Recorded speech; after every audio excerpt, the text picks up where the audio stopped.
त्यांचं म्हणणं काय आहे एकत्र बसलं पाहिजे कुठेतरी हे कॉर्डिनेशन गॅप पाहिजे सगळ्यांमध्ये. एक मीटिंग तुमचे जे आहे ना हे जे ह्याच्यावर हे जे महानगरपालिका तुम्ही म्हणतात ना तुम्ही दोन विषय करतात.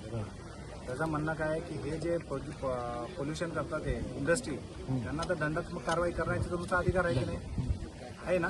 आणि जे प्युरिफिकेशन किंवा काय ह्याच्यामध्ये प्रक्रिया करायची हे काम त्यांच्याबरोबर प्रोग्राम ठरवा घ्या त्याच्यावर. दोन विषय तुम्ही एकत्र करा. नाही करत नाही, दोन्ही विषय एकत्र करत नाही. तुम्ही जे त्यांनी सांगितलं ते ज्या इंडस्ट्रीज आहे त्याच्यावर नोटीस काढतो साहेब. त्याच्यावर जी काही सोडत असतील तर त्याच्यावर मी ऍक्शन घेतो. हा बस तसंच ना. तुम्ही एक पत्र देत तसं देतो त्यांना पत्र द्या ऍक्शन घेतो.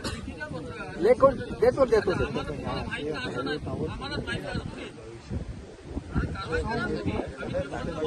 ठीक आहे.